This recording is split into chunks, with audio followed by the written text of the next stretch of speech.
He's Frank Schwab. He's Charles Robinson. I'm Jason Fitz. It's Inside Coverage on a happy, feisty Friday. The gang is back together. I'm ready for a big old slap fight.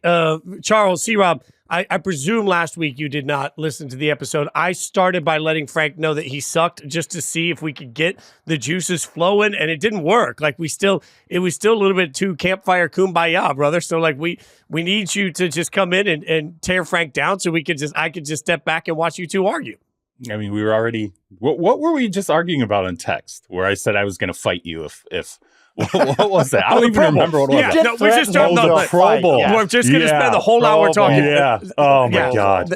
Yeah. So you guys don't have any hot takes? All it takes is mentioning a Pro Bowl to get Charles wanting to fist fight somebody in New Orleans. Oh my God. That is what we've ascertained here. God only knows Roger Goodell will cover everything. State of the League address is going to happen. And look, I'll be a nerd for a second, C-Rob. Like, I actually love the State of the League address because I do think that if you listen to everything that Roger Goodell says, you start to get at least a key of what he even gives a damn about. Like, I think that this is one of the more under-talked about parts of Super Bowl week is that he's going to stand up there and give us a real sense of what currently right now the league is going after. Well, they've gerrymandered it. They're trying to turn it into as much of a nothing event as they possibly can. So last year, obviously, we're in Vegas, was the first, or maybe it was the second. It was the second hosted. So there's a moderator up there with Roger. I think it had happened 2 years in a row where it was hosted. Last year was the second, but now it's like invite only. So there's only a select number of media that get invitations to it, and he gets all these softball questions before they open it up to reporters. I agree with you. Like, it used to be one of my favorite parts of Super Bowl week because you knew Rodgers going to get asked. There's going to be fastballs. There's going to be a lot of fastballs, and that got out of hand. And it got out of hand to the point where I think once Jim Trotter, when he was working at NFL Network, started standing up and saying, "Hey, Roger, here are these things you say about diversity. You're not doing them." And then Roger felt like he got embarrassed. And I think that one in particular where Jim had asked the question about the, diversity on the NFL Network news staff, Roger, I thought, answered it poorly. Then I brought up in that same press conference that Aaron Rodgers had ripped officiating. Roger got super pissy about that and gave, like a totally defensive answer. And at that point, it was clear it became an imperative in the Park Avenue offices. How can we manage this event? Both hide it, I think, and then also manage it with a moderator. We're going to have the kid reporter. It was funny because we were in the Vegas locker room last year, and we were all kind of like, what if we pooled together like $5,000 and we give it to the kid reporter to ask him about the John Gruden lawsuit? Like, hey, Roger, NFL Play 60. But before I get to that, could you tell us, what about the John Gruden lawsuit that's going on right now? But Charles, we know this, but I don't think people out there really know this. It used to be the standalone event on Friday of Super Bowl week. Roger Goodell, that was the only thing on the schedule for the NFL. Roger Goodell's going to talk, and it was big news because we have nothing else to write about that day, right? And this was everybody would show. It would be packed. Everybody would show. Packed. And everybody was there. And everybody talks about it. Everybody writes about it. And there was some controversy. I can't remember if it was Deflategate or whatever it was. After that, it was like, nah, we're just putting this on like Wednesday when you can't make it. And now it's on Monday. To move it back. It's on Monday before media night, like 2 hours before media night. I saw on the schedule. I'm like, they're just trying to hide Roger. So, we have it. You can't say we've canceled it. We're not ducking anybody. But like you said, it's weird. Like, you can't let Roger Goodell go. Roger Goodell is making $50 million a year by now. You can't let him go out and answer really tough questions for an hour and a half. Like, it seems a little slimy and shady to me, to be honest. I think that he should look. There's enough issues with this league right now that and it's the most popular sporting league in the world. Soccer people could argue that's fine, but put him out there and answer real questions, not the Play 60 kid, not the scripted stuff from the hosts, but actual reporters up there for hour and a half. Put it on Friday when nothing's going on. I think that the league is popular enough that everybody is owed that. I do believe that. And I do that phrase, everybody is owed that. We put our time in, fans put their time into it, their money into it. They're owed direct answers from Roger Goodell, who does a great job deflecting direct answers, by the way. He is masterful at talking a lot and saying nothing.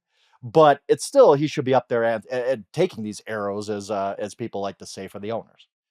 I will say this too, guys. I mean, to me, number one, Roger Goodell is a former attorney. So to your point, Frank, I mean, obviously he can talk his way through and around pretty much anything. Yeah, he can. The other side of this is I do believe that the NFL at this point has become Teflon.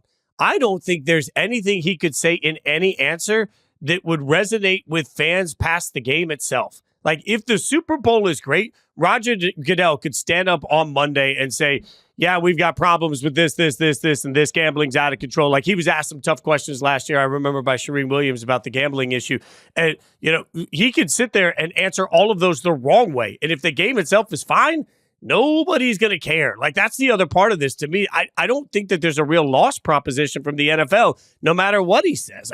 Roger could screw the whole thing up, and everybody will forget about it once we hit kickoff. Yeah, I mean, I think, though,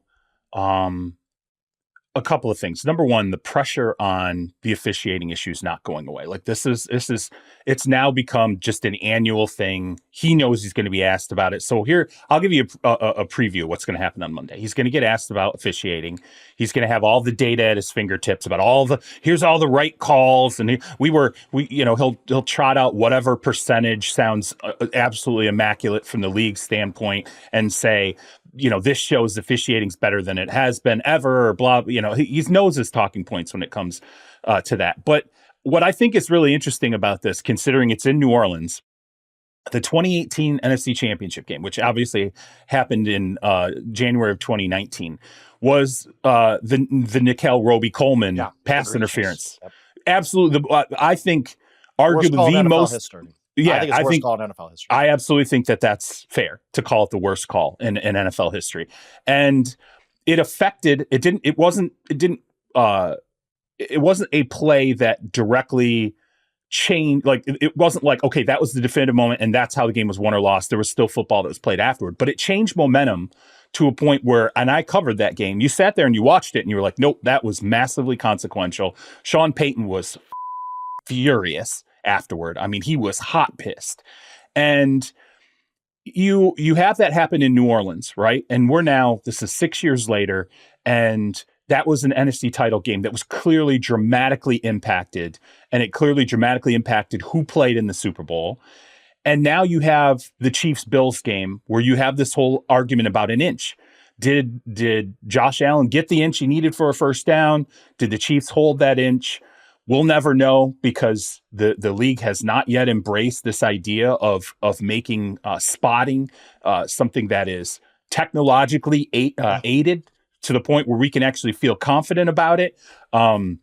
He's going to have to answer for that again. But the fact that we're still here talking about a Super Bowl participant that got into a game on the heels of a championship game, a conference championship game, that was clearly affected by an officiating moment, the spotting of the ball and the judgment of whether or not Josh Allen got 1 inch or not. It showcases that it's not going away for Roger. And I'll tell you what, when Troy Aikman, who is, I don't know, arguably one of the most famous people broadcasting your games, has a track record, is always blunt about it. When he comes out in the middle of Chiefs Texans and he brings up gambling, and he says the league's got it, like, I think the league owes it to everyone, and particularly considering gambling is now involved in this, to get officiating right. That is not inconsequential when it comes to how the NFL conducts its business. And I think this is definitely pressure that's never going to go away for Goodell. And someday Roger Goodell is going to want to be like every commissioner has ever wanted to be. He's going to want to be put into the Hall of Fame. And when people go back and they, sift through everything that happened during his reign, officiating is going to be right near the top. Did the game get better or worse? Was it more controversial or less controversial when it came to officiating by the time Roger left? I would argue it's more controversial than it ever has been before. And part of that is the gambling decision. Partially. I think it's always been controversial, though. You go back to, Mel Renfro in the AFC Championship game. That was 45 years ago. That was, and then we got replay after that, and blah, blah, blah. There's always controversial calls. I'll ask you, because it's such a hot button topic for the Super Bowl. Look, most casual fans I know, most of my buddies, whatever, they are like, all they want to talk about is officiating. That's all. They don't want to talk about the game. They don't care about the game. They're like, some of them are like, I'm not even going to watch the game because the officials are in the bag for the Chiefs. Like, people actually believe this. It's crazy, but they do. So I'll just ask you, Charles, what can be done to fix the officiating? Because you were talking about a call from 7 years ago with Nickel Roby, who it was a terrible call. It might have changed who won the Super Bowl that year. But what can be done? Like, this is not something new. This is not something where, no, years and years and years, we've talked about what can be done to fix the officiating, and nothing. I've never come up with a great answer to that. I don't know if you have one. What can be done? It can be made better. It can be made better. How? I mean, if there is a way to make even the smallest parts of officiating better, the league has to move to embrace that. And I think this whole spotting of the ball, it shouldn't be overlooked, because clearly the technology and the opportunity to, at the very least, let's give a season trial run to figure out if there's a better way to spot the ball than human beings who are sitting there going, I don't know, there are a lot of bodies there. I can't tell. I can't tell. There are too many bodies around this guy. Did he make it or not? The two officials on the Allen sneak were a yard off of each other. Like, we've all seen them running in. Is that that's not terrible? No, it's no. Right. I'm agreeing with you that we need to spot the ball better. Like, that is one thing that. Okay. Why is it not, Michael? Guys, somebody tell me why there isn't a chip. Like, why is there a chip in a tennis ball, but there's not in a football? Why is it that they can show me immediately on every tennis match? They can show me immediately whether the ball hit the line, and you can't do that on a football field. Like, there's just no reason. There was this movement Monday of like, oh, it's really not that easy because a tennis ball is small and round and a football's oblong and blah, blah, blah. The league makes like $30 billion a year. You're telling me they can't figure this out? Like, they just don't want to figure this out at some. They don't want to spend. They don't want to spend the money on the technology. Well, there's so many bodies. There's all these bodies around a football. You saw this on Monday, right? Like, people excusing the league for this. It's like, no, they make enough money that you could figure this out, I'm sure. I mean, also, guys, this is where, and I've said this before, but I will yell this again from the mountaintops. I covered the XFL in its second iteration for ESPN.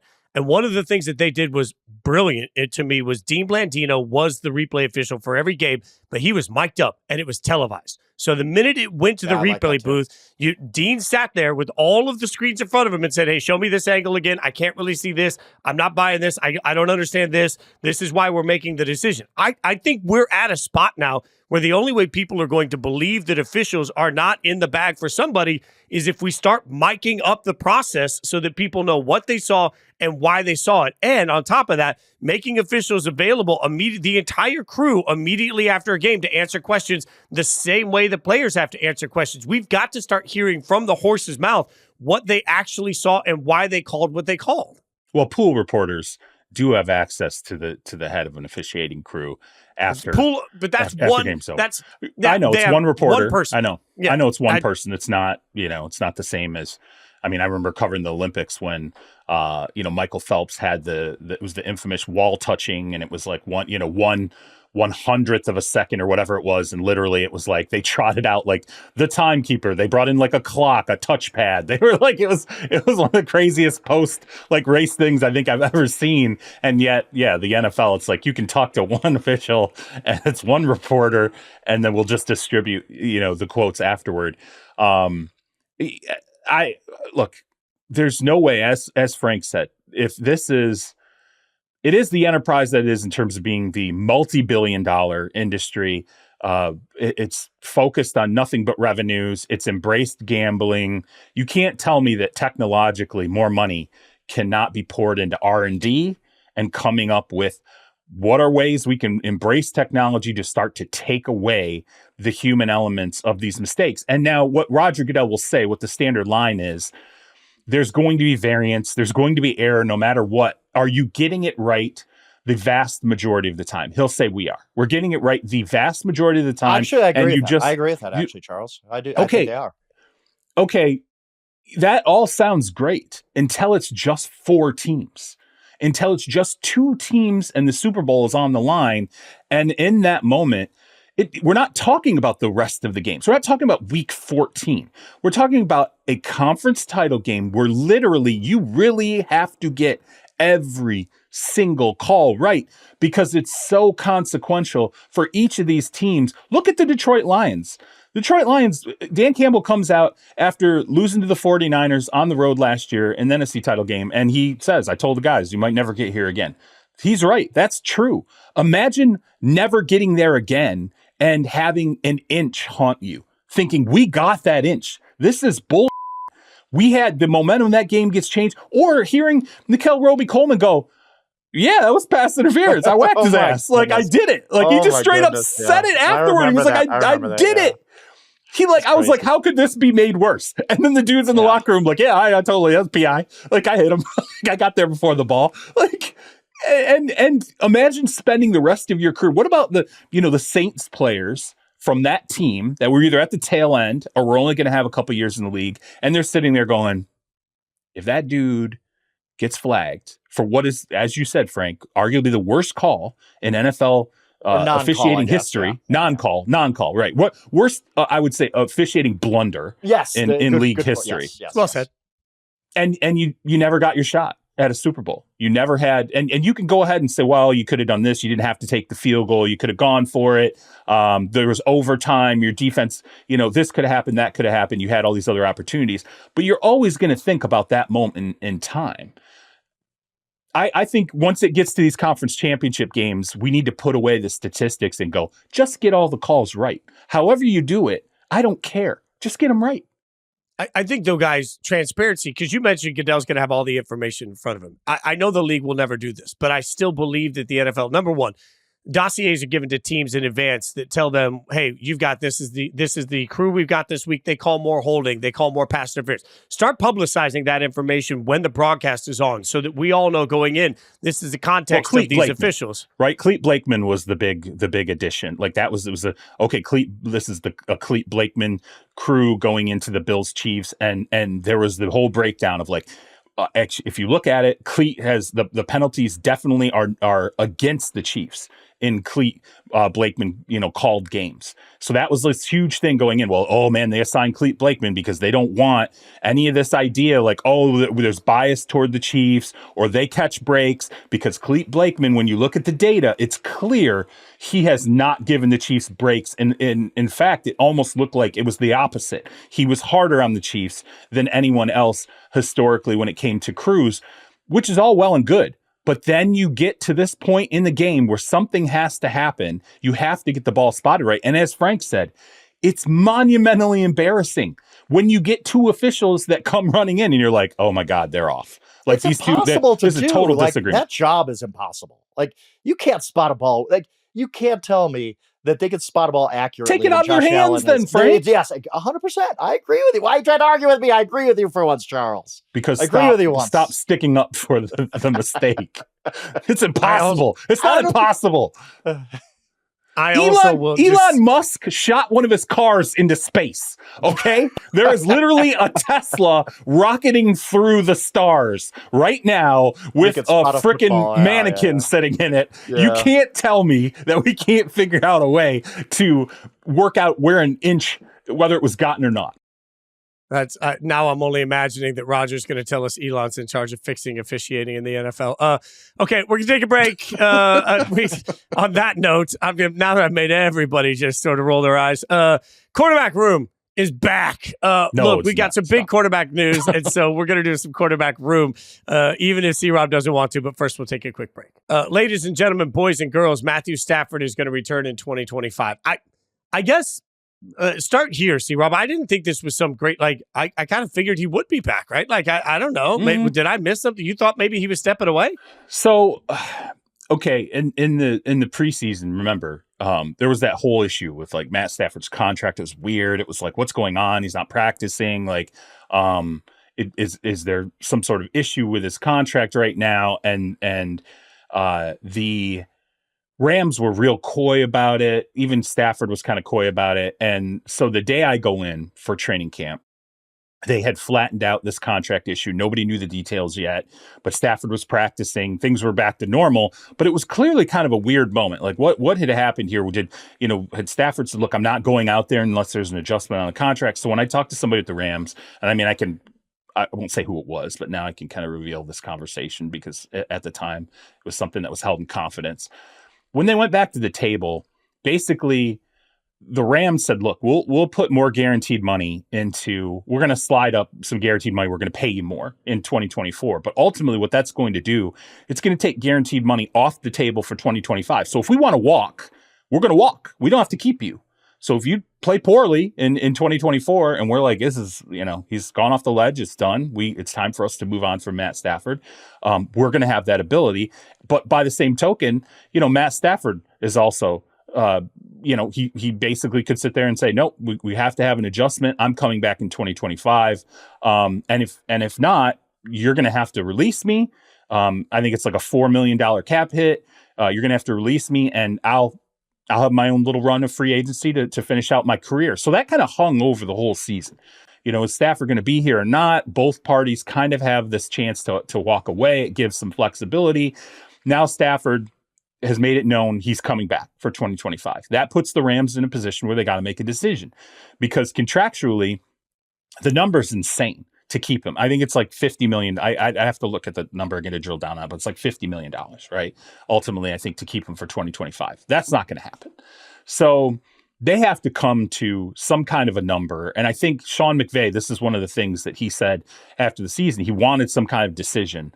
Is Stafford going to be back or not? I want that sooner rather than later, because they have a lot of work to do at the quarterback position to ultimately replace him if he's not going to be there.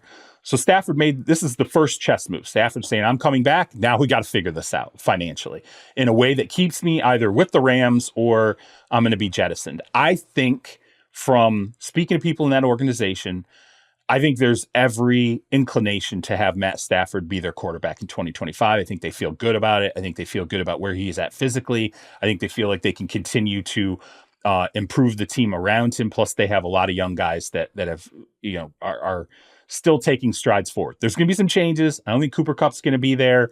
So there is going to be some tune-ups that happen in terms of the roster. But now the pressure's on the Rams now, because you have to sort out a deal, and it's really going to be a one-year deal. That's what the Rams want to do.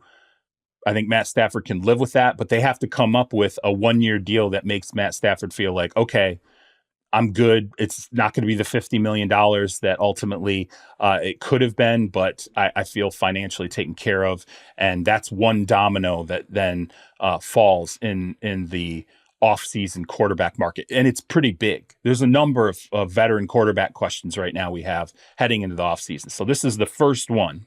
Real quick, Charles. I mean, you talked about the Rams want Stafford back, and I don't see why not. Like, what's their option, right? Like, who's their quarterback if it's not Matthew Stafford? Right. We're sure Matthew Stafford wants to be back with the Rams. Like, he could play hardball here if he wants. Like, he could make it really, really difficult. I mean, I assume Stafford wants to be back with the Rams, but I mean, do you as well? I mean, do you think that's what he wants at this point in his career? Yeah, I do. I think it. Look, the first question I have is, what are the alternatives? Where are you going to go? The Niners. You're not going to the Niners. You're not going to. I mean, realistically, any spot's going to be bad. It's going to be worse than the Rams. It's going to be worse than the Rams, and he's already got what? He's got the respect. He lives in the community. His wife is happy. He's got a happy family situation. Like everything. Like, it would just be a massive disruption. So there is some leverage on the Rams' part going, well, where are you going? You're going to go play for the Jets? The Browns? Like, where are you going to go? Like, you're not, I mean, the Browns couldn't even afford him, right? The Titans, the Raiders. I mean, realistically, the best spot for him is to remain where he is. But there is some leverage on both sides. I mean, as much as the Rams don't want to move on from him, I think if Matt Stafford's like, it's $50 million or bust, the Rams are going to go, that's not happening. Like, it's not going to be a $50 million payday in 2025. So we got to figure this out.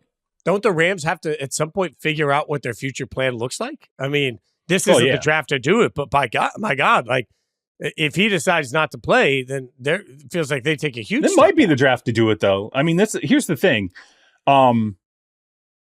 I know it's not a great quarterback draft. We know that. We've talked about that ad nauseum. We're going to continue to talk about that. Everyone's going to focus on Cam Ward and Shedeur Sanders and say it's a 2 quarterback draft. It's not as bad as the Kenny Pickett class, by the way. I keep hearing people say, oh, it's like, Kenny Pickett. And then, when Malik Willis, fell in that draft. No, this is a better quarterback draft than that. And I do think that there are options on the table, like, Jackson Dart. What happens with him? You know, is he a second round pick? If he's a second round pick, could the Rams potentially get themselves in position to take him in the second round? And then you have your developmental quarterback behind Stafford, because I don't think, you know, it's not going to be Stetson Bennett.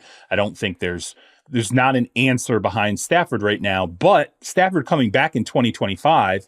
And if they do look at, let's say, a player like Dart, who I think would fit in very, very well, given at least the element of athleticism that he has, you know, his ball placement, his accuracy, I think he could definitely work with Sean McVay. He'd probably be a great option to back up Matt Stafford and get a year learning that offense, which is, you know, it's a bear. So it's not, in terms of like taking a quarterback high in a draft. No, obviously this is not the situation they ultimately want to be in. But I think if that's another leverage point for Stafford. He knows, look, you're going to groom a guy. You want me here, right? You don't want to just trot a guy out on the field immediately, especially in this kind of a quarterback draft. You take someone a little further down the board, and it makes sense that you have a developmental piece to step in when I retire. Yeah, I like that. By the way, I talked to a couple of people at Senior Bowl, and they keep saying late first round feels like where, you know, mid to late first round feels like the right range for Jackson Dart right now, which happens to be right where the Rams are picking. So, you know, maybe they're just sitting in a situation where that makes some sense. If he hit the open market, he'd obviously be coveted by those teams that we just mentioned that suck. There's plenty of teams that need somebody. The question is, what about Aaron Rodgers then? Like, because Aaron Rodgers, I mean, Jory has written, one high-ranking AFC executive told me he believes the quarterback's most likely destination this year is retirement in light of potential declining interest in his services. But I guess what's hard for me to figure out is, why is that? Like, I get it. I don't want Aaron Rodgers as my favorite team's quarterback, but I also don't want, I don't know, Will Levis. So I like, sure, you can look around the landscape pretty easily, Frank, and say, okay, like you and I have talked about it. What is somebody going to be running to the front to say, oh, we got Daniel Jones this year? So like, yeah, I get that Aaron Rodgers ain't the Aaron Rodgers of old, but let's not get it twisted. Like, he's still better than most of the crap that's out there right now. Yeah, and are you sure Aaron Rodgers isn't going to be the quarterback of your favorite team? Because, well, I mean, they're looking. I mean, I'm not sure of anything. This game of quarterback musical chairs is going to be bad this offseason, and some teams are going to get stuck, like absolutely positively stuck. And so, yeah, if Aaron Rodgers wants to play, I had no doubt that some team would start him week 1 in 2025. Like, he was pretty good by the end of last year. Like, he wasn't great. He wasn't Aaron Rodgers, 3-time, 4-time MVP great, but he was perfectly reasonable NFL quarterback in the last 5-6 weeks of the season. So, yeah, it just depends.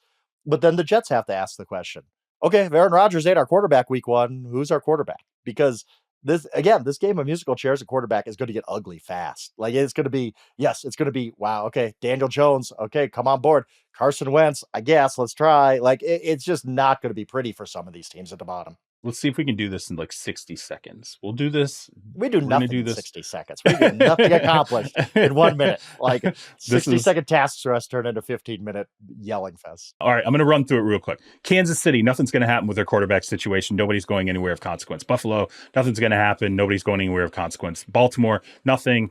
Nobody's going anywhere of consequence. Houston, the same.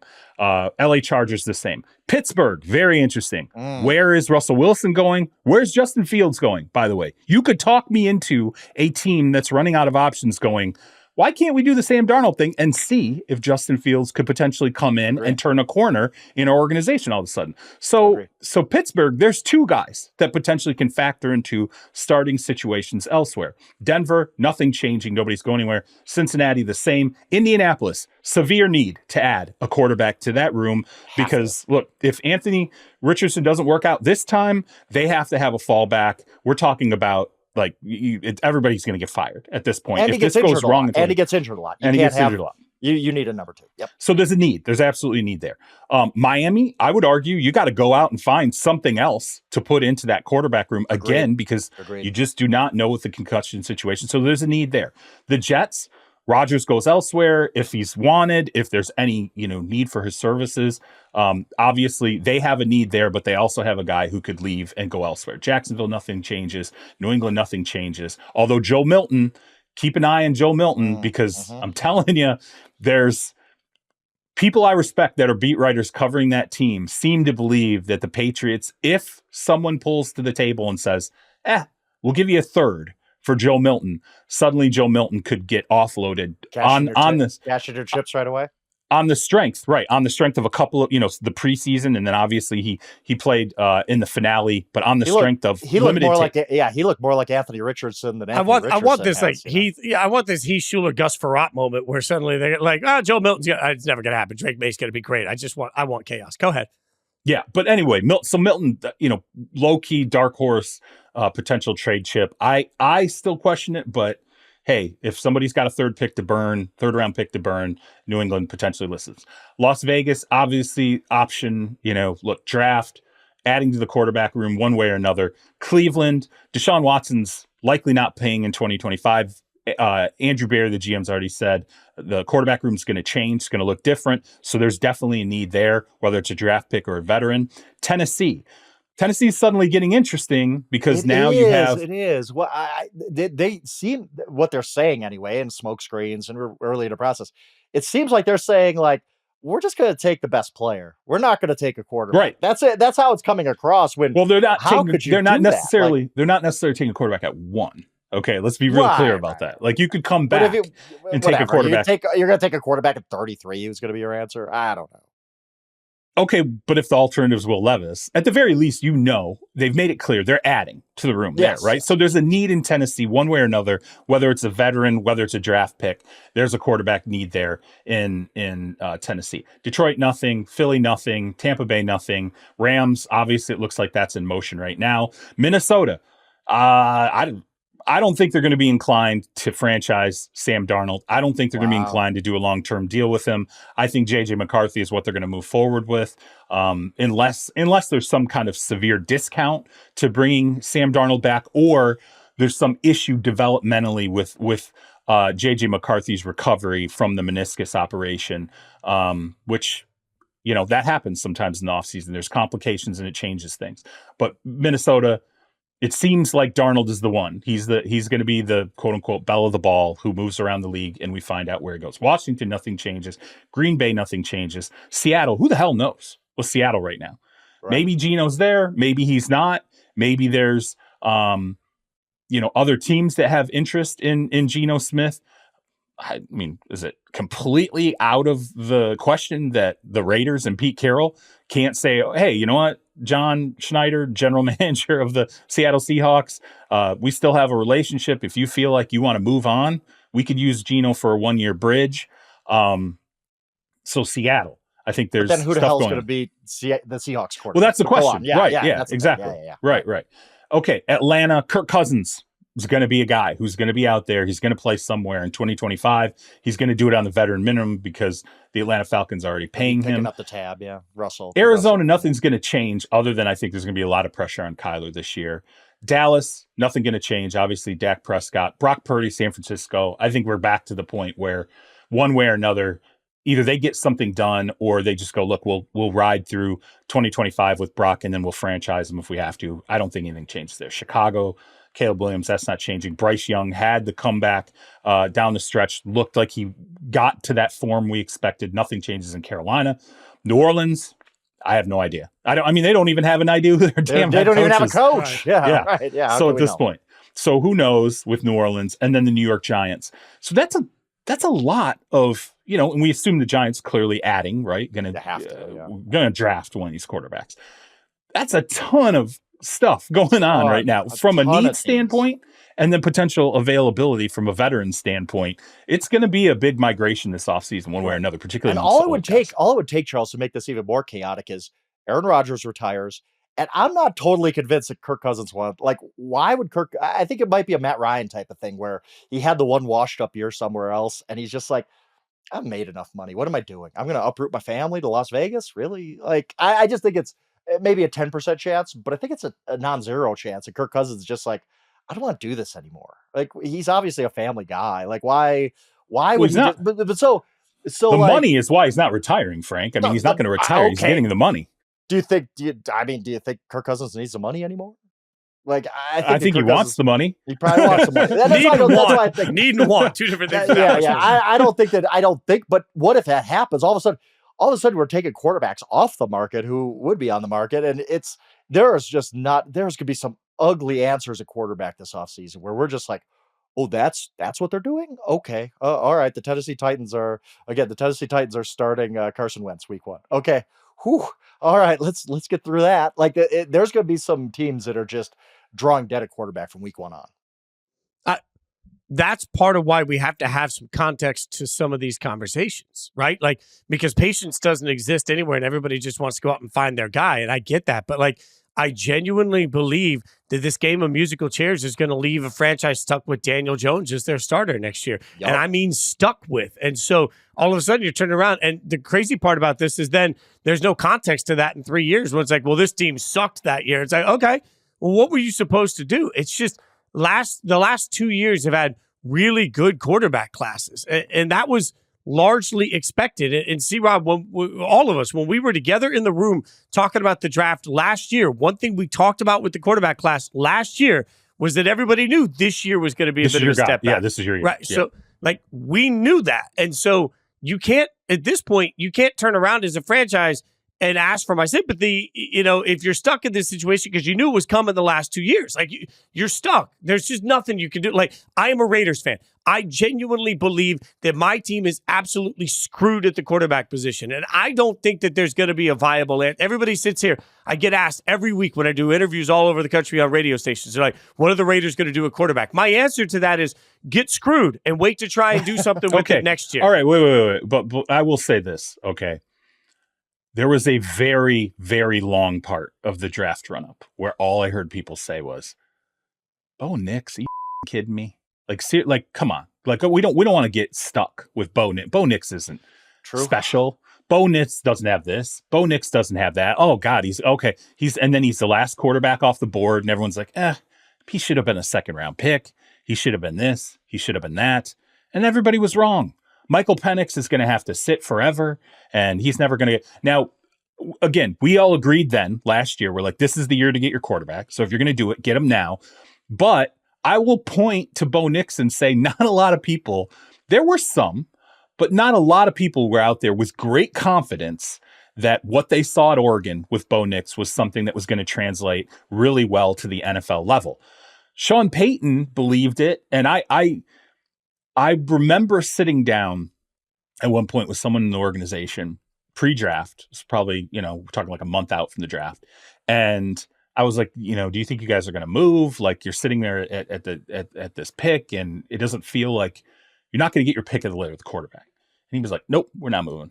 And I was like, I think it's not lying to me right now. I think he's being honest. They're not moving. And to me, I was like, it's Nix. It's got to be Nix. That's the only guy that's really going to be able to fall to that point in the draft. And some people thought he should fall out of the first round. I had other GMs telling me he's not a first round pick. Gets to the NFL level, it's matched with the right guy, it's got decent personnel. You see what happens with Bo Nix. So I'm not convinced that this idea that the Raiders are screwed because it's either going to be Cam Ward or it's going to be Shedeur Sanders. People have, and I can't say I'm a huge Shedeur Sanders fan or anything, but I do understand the kid has stuck around long enough in college football. He's played obviously at two different levels, but he's been nitpicked to death. And at some point, guys who stay long enough, all they do is get nitpicked to death. If there's 4 years of film on you in college football, right, people find a million. It happened to That's fair. Happened to Brock Purdy. Even Kyle Shanahan said to me, he had all this tape. He did this, he did that, and it wasn't until we had him in and he played well. And I went back to look at some Clemson players when they played Clemson, and I was looking at Purdy thinking, like, why the hell didn't I see this? Why didn't I see this in this kid? Why am I seeing it now, but I wasn't seeing it then?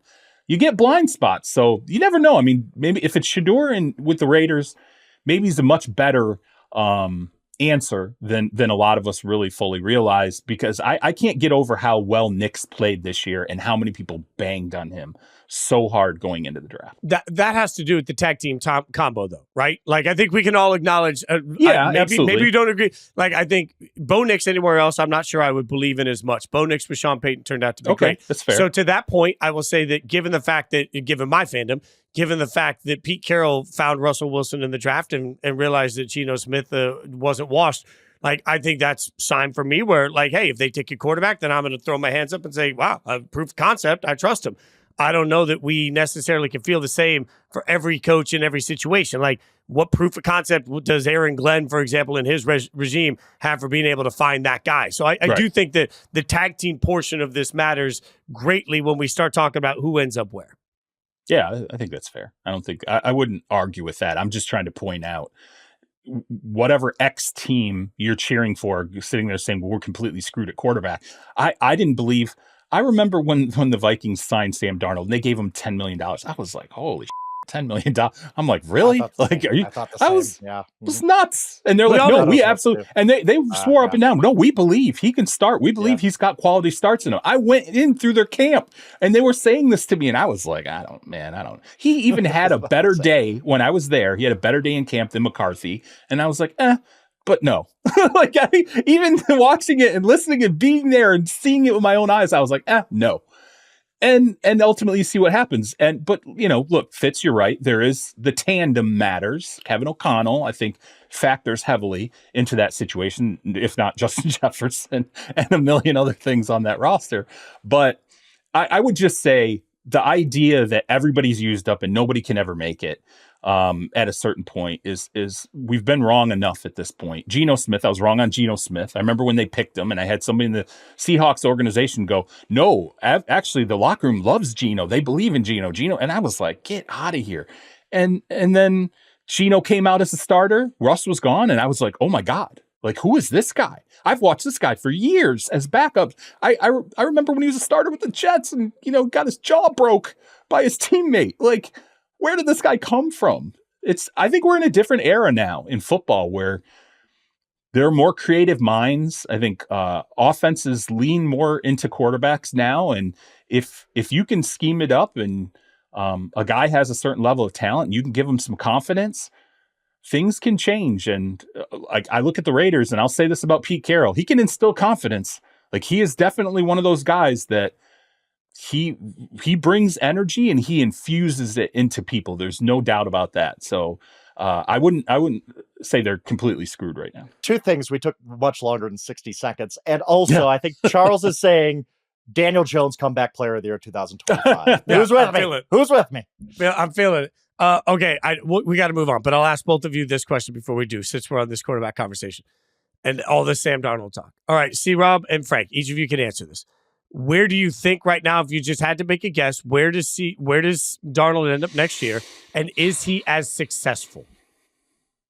I still think it's Minnesota. I do. I know what you say, Charles. I get people and all that kind of stuff, but I think they're going to get cold feet and be like, "Are we really going to walk away from this?" I think it's going to be a franchise. I think they're going to franchise him and say, let's just figure it out in a year. Because, again, I think a McCarthy knee thing, the fact that he had a second surgery, also a little bit of a red flag. Like, that's a little there's enough that I'm just like, I think the Vikings are going to get cold feet or whatever you want to say and be like, we can't walk away from this right now. We got to see it through for another year. I hate this question because I don't know how to answer Thank it. you. Like, it's very difficult. It's very difficult when I look out at. Says the guy who wants Roger Goodell to get grilled for an hour and a half. He can't answer one question. Come on. Can't answer one question about Sam Darnold. No, it's not. One heated question. It's not a. I think the ending for Sam was so precarious, and how the last two games unfolded, the fact that he failed in different ways, and one of which was very familiar to his past. I think the best place for him continues to be Minnesota. When I sit and I think about how it could end up transpiring for him, maybe there's not the interest he believes. And he sits there and goes, all right, well, I could go somewhere and get $35 million. Maybe I get 2 years guaranteed in my deal. Let's say it's Pittsburgh. I might not even get 2 years guaranteed from Pittsburgh in terms of my salary. Maybe I look at Minnesota and I say, look, okay, let's do the Baker deal. Let's talk about $35 million a year. Give me 2 years guaranteed, right? Give me a 4-year deal. 4 years, $140 million. You give me $70 million of that guaranteed. And then look, if it doesn't work out, obviously we're on the Aaron Rodgers, Jordan Love track with JJ McCarthy, and that would be how that transpires. But I think if there is interest in Darnold out there, let's say it's like Tennessee, right? Let's say it's, because Tennessee's going to go best player available at 1.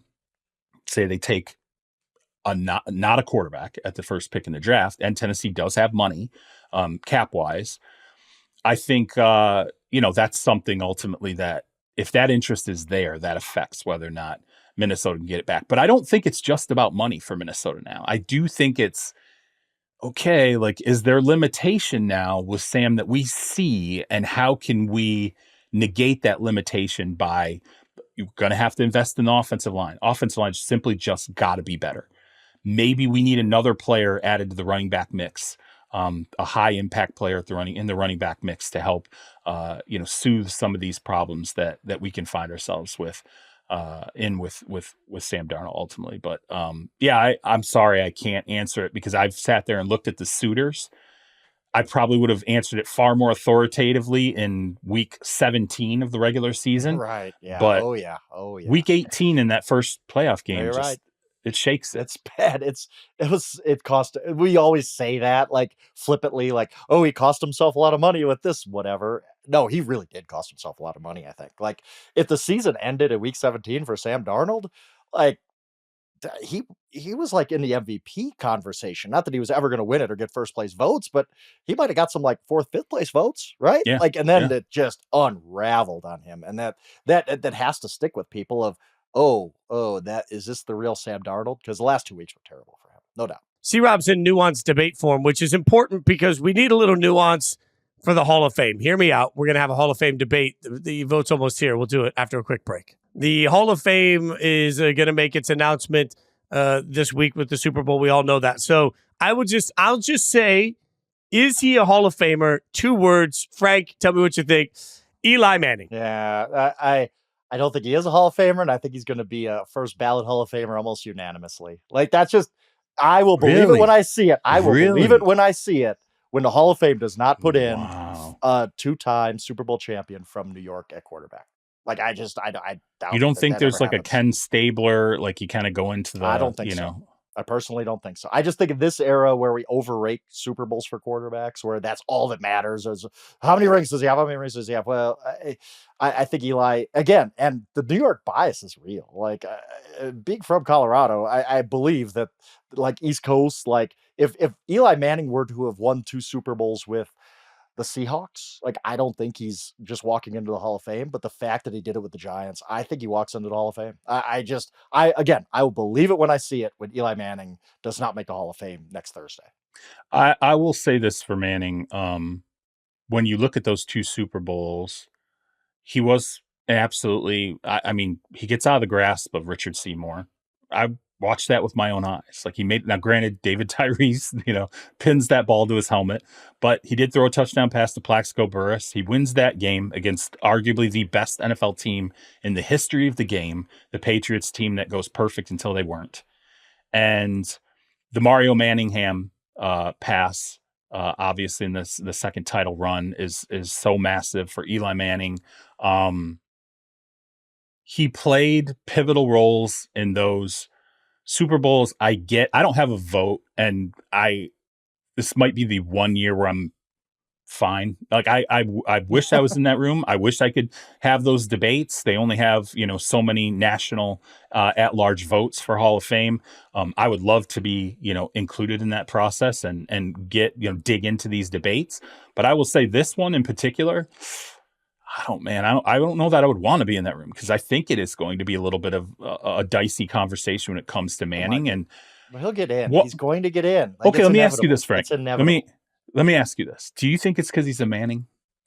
Do you think that like has? What if he was not Manning? What if he was not a Manning? What if he was? What if he was? Eli Smith. Let's say, it's Eli Smith.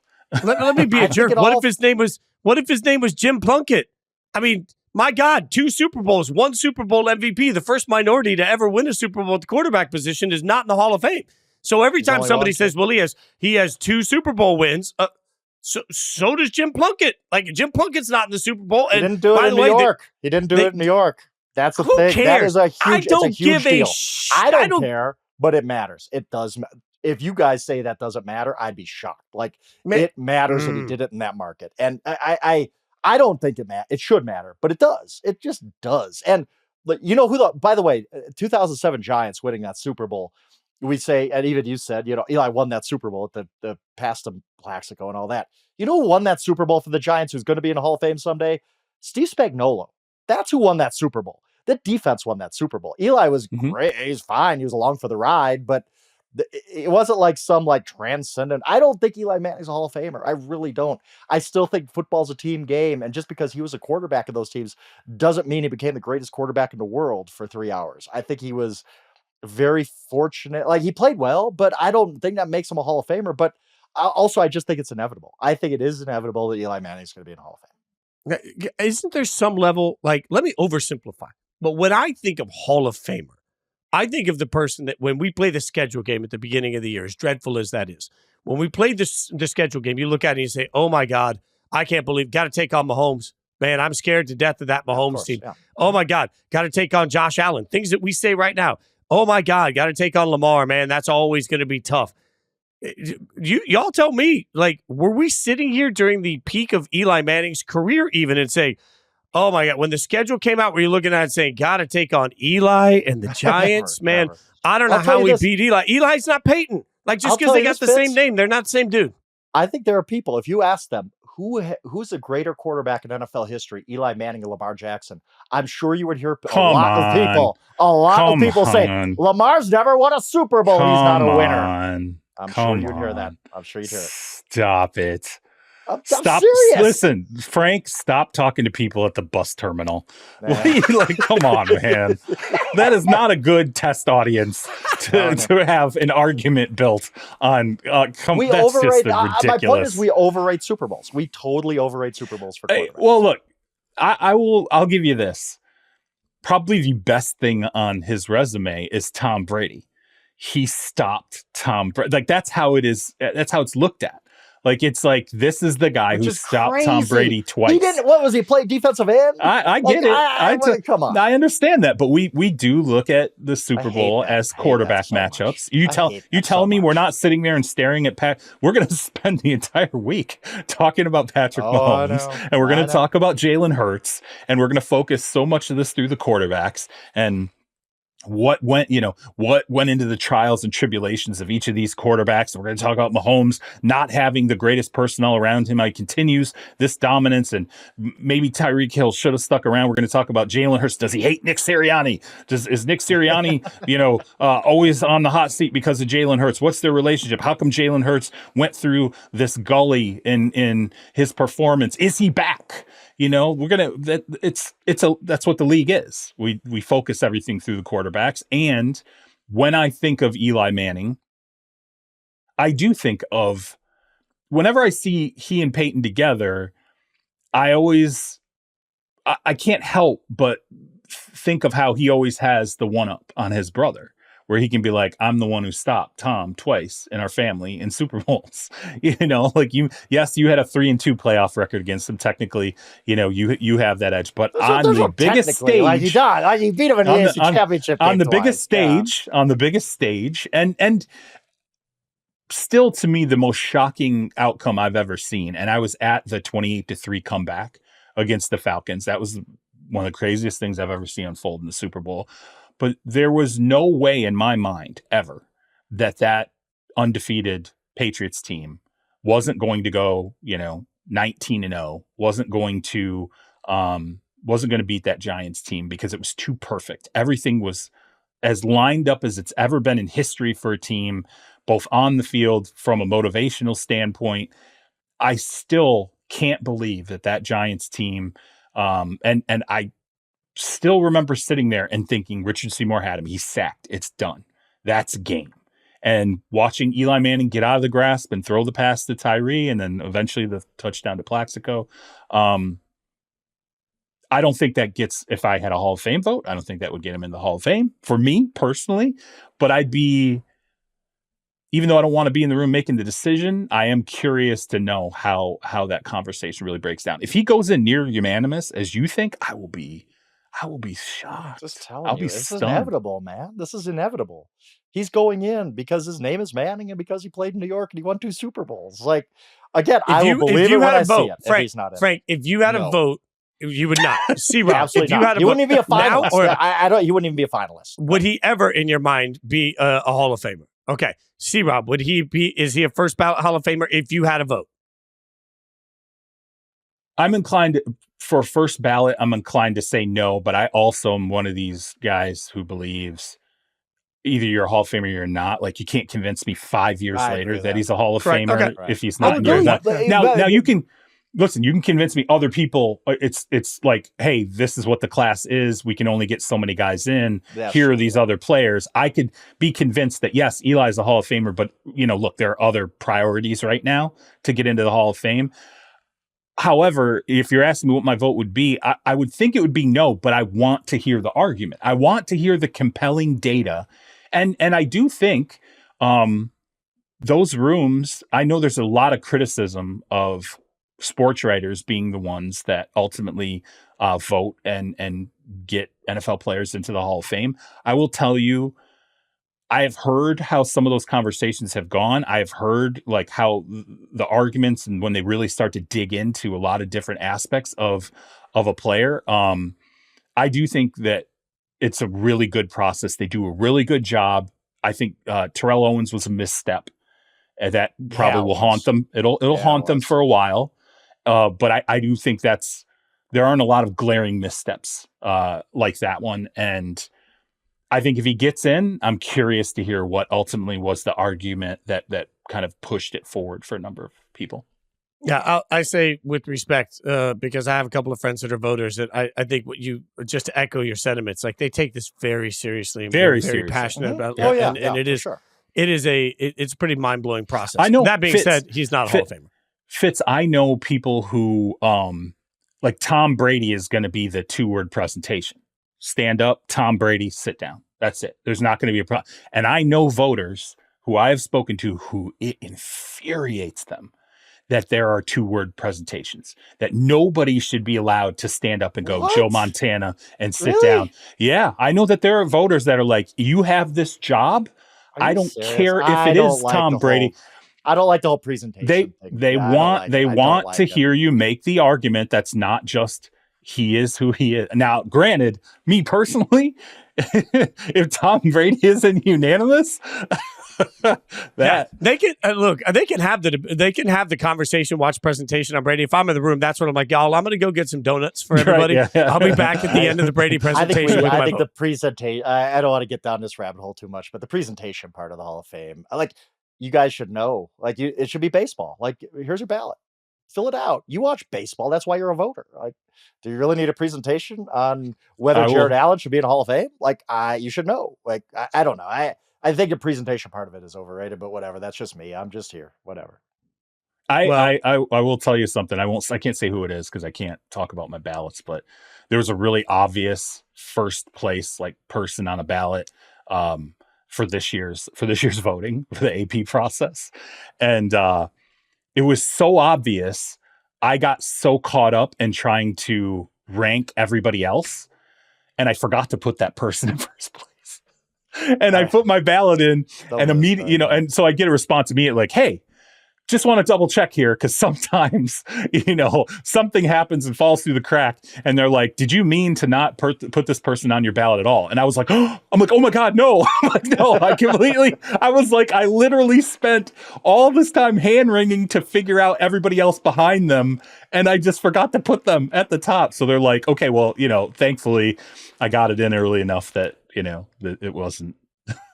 I got the chance to be like, okay, no, that's a total mistake. You weren't the guy. You weren't the guy to leave that guy off. And it would have been. That's great. Yes, it would have been the kind of vote where people would have been like, "Who the?" I would have been that. And I would have been Ichiro. Yeah, I would have been so scared. I would have been like, "I can't. Please God, don't tell anybody I accidentally did this because I'm an idiot." Yeah. Well, I know for sure we'll be covering the Hall of Fame and everything else next week. Direct from New Orleans, inside coverage back on Tuesday from Radio Row, Super Bowl 59. We'll be hanging out in New Orleans. You can check us out there. Check all of the Yahoo shows out. We're doing a lot of really cool stuff down in New Orleans, so be sure to follow Yahoo Sports and all of the shows as we get ready for it. Thanks to Emmy and Stone doing God's work behind the scene. Be sure to follow all of us on social media at Yahoo Schwab, at Charles Robinson, at Jason Fitz. You know the drill. Rate, review, subscribe, especially right now. Make sure you don't miss any of that Super Bowl content. We will be back next week from New Orleans. Thanks for listening.